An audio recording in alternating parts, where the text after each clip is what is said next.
momento que a criança começa a recusar o alimento, mas os pais não podem dar o braço a torcer. Crianças que começou a comer um pouco mais tardiamente, os alimentos diversificados, forçar a criança muito prematuramente a raspar o prato. Vai passar para a criança que a alimentação é algo ruim, porque ela é obrigada a comer tudo. E a criança sabe muito bem a quantidade de alimento que deixa ela saciada. Lembrando que o estômago de uma criança e de nós é uma mão fechada. Se para nós adultos é somente isso, imagina para uma criancinha. E a não ser que essa criança esteja indisposta, está com uma gripezinha, um resfriado, aí realmente ela recusa. Mas uma criança saudável, eles viram a carinha quando eles estão alimentados. Eles põem a mão na boquinha, eles afastam a colherzinha. Então, respeita. Talvez antecipe a próxima refeição. Se seria de 3 em 3 horas, põe de 2 em 2 horas. Mas não force a criança a comer tudo. E futuramente ela pode, inclusive, começar a encher muito o prato e se sentir na obrigação de comer tudo lá na frente, porque ela vai lembrar de alguém falando, tem que comer, tem que limpar o prato. E aí existe uma outra crença que é formada, porque isso tudo nós estamos aqui falando, formam crenças na cabeça das crianças, que elas vão levar para a vida adulta. É aquela história, você tem que comer tudo porque tem um monte de gente passando fome que não tem o que você tem dentro de casa. Você está criando na criança uma mentalidade de escassez, porque você está obrigando ela a fazer uma coisa que ela não quer, porque ela tem uma coisa que o outro não tem. Então ela fala, nossa, mas se alguém não tem, amanhã eu também posso ficar sem. Então eu vou comer tudo para evitar que isso aconteça. E isso gera uma série de problemas físicos. Exatamente. E emocionais, exatamente. É muita responsabilidade, né? Criar filhos. É muita responsabilidade educar, ter uma educação alimentar. Outra coisa que acontece, já que a criança, a gente quer que ela raspe o prato, né, que deve ser evitado, é comer distraindo a criança. Põe a criança em frente à TV, põe um desenho que ela gosta, ou muitas mães põem até o celular ou o tablet, né? A criança ainda fica com o pescocinho abaixado. Não é?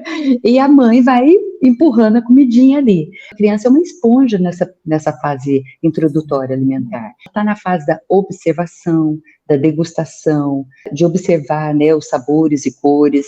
E aí, como é que fica isso? Ela não aprendeu, foi empurrado para ela. Ela Exatamente. Ela está ligada na tela. Está programando para você não perceber. Primeiro, você não mastiga direito, você engole. Se você engole, cadê a mastigação? Principalmente criança que já tem todos os dentinhos na boca, né? Ou enche muita colher para ofertar para a criança.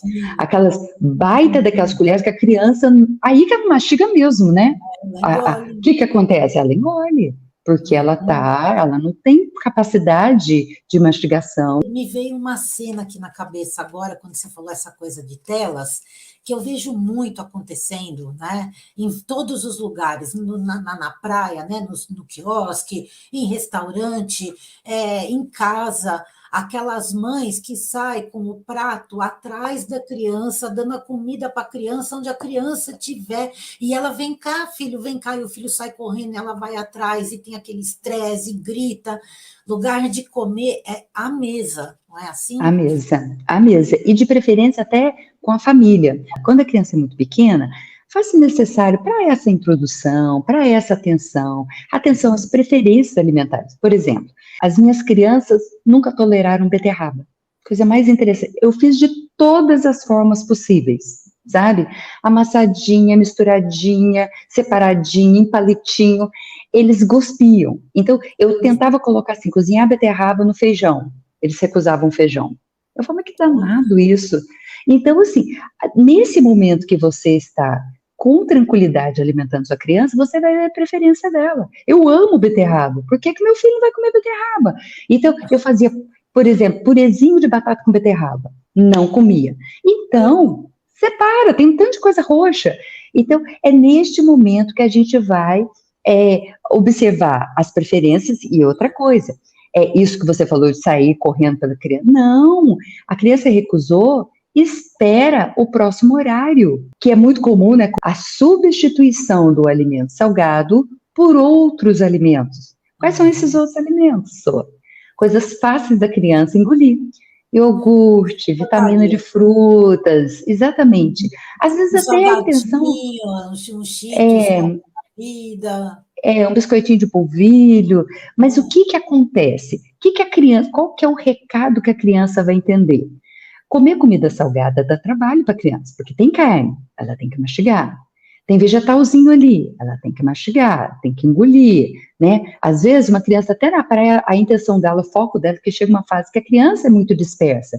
Ela tá olhando para o outro que tá brincando, ela tá querendo ir, ela tá olhando para o mar, ela tá querendo brincar. Então, a comida naquele momento ali faz necessário até o pai tirar daquele universo cheio de atrativos, cheio de distrações, e levar para um cantinho mais silencioso, mais olho no olho, que a criança vai ter mais empatia com quem está alimentando ela, mais foco e concentração ali, do que essa loucura dos pais fazerem isso. Tem um caso muito interessante que eu lembro que um dos pais nos relatou que a criança começou no elevador. A mãe ficava, acionava o botão número 1, aí a criança ia pro 2, acionava o botão, aí abria coisa e dava a colherada. Aí a criança achava aquilo uma brincadeira, que aquilo era divertido, uma distração. Então, qual que é o teu foco? Na distração e não na alimentação. Então, faz muito, é interessante prestar atenção nesses pequenos detalhes importantes, porque a criança é muito inteligente. Então, ela é uma inteligente e manipuladora, né? Então, se teve a substituição, a criança dificilmente vai aceitar sempre a comida de sal, sabendo que ela vai ficar alimentada com outro que é mais atrativo, principalmente coisas adocicadas. Então, não comeu, né? A criança não comeu porque está na praia, está dispersa, tinha priminha, tinha um coleguinha, coisa e tal. Espera, deixa ela sem nada. Na próxima refeição, oferta aquela comida salgada. Que interessante.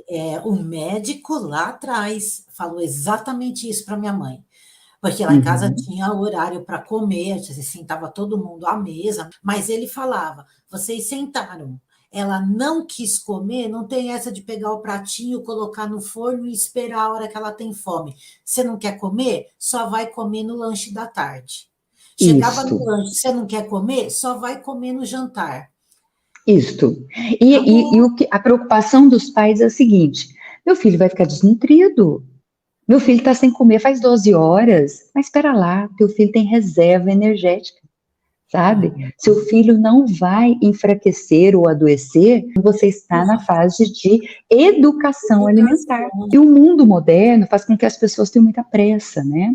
É conter isso e falar assim, calma, é um momento extraordinário. Se eu quero fazer com que esse filho coma tudo na vida adulta, eu preciso de ter a paciência neste momento para ofertar as coisas e saber fazer isso, né? Esperar a fome do filho acontecer, saber que é um jogo de braço, que a criança é manipuladora. Então tem assim uma série de regras a serem seguidas. É aquela velha frase, educar dá trabalho. Se você não está tendo trabalho, é porque você não está educando. E quando nós falamos em educar, é no sentido de tudo. A alimentação é um dos itens. Por isso que eu sempre coloco, quando eu falo de filhos aqui, a palavra responsabilidade. Filho não é um brinquedinho, um bonequinho, sei lá. Filho é uma responsabilidade. Você vai formar todos os hábitos dele e ele vai acabar levando isso para a vida toda. Então, ou a gente logo no começo já procura acertar o máximo possível, ainda mais com a quantidade de informação que nós temos hoje, ou nós mesmos vamos acabar prejudicando a vida desse ser para toda uma vida. Crianças que crescem obesas, por exemplo, que nem a Adri falou, você desenvolve a quantidade de células adiposas do seu corpo na infância. Então, se você é uma criança obesa, você tem 3, 4, 5, 6 vezes mais células adiposas do que se ela fosse uma criança com um peso dentro da normalidade ali para a idade dela. O que vai acontecer? Ela vai ser um adulto com uma extrema dificuldade de conseguir chegar no peso adequado para ela, porque aí a pessoa fala assim, nossa, mas eu não posso nem sentir o cheiro de nada que eu já engordo. provavelmente essa foi uma criança obesa, porque ela tem, sei lá, 10 vezes mais células adiposas do que uma criança que não foi obesa. E lembrando que as células adiposas, elas murcham, mas elas não desaparecem. Não desaparece. E aí elas incham, quando vem o excesso, elas crescem. Por isso que é tão fácil emagrecer e recuperar o peso, se você não muda estilo de vida.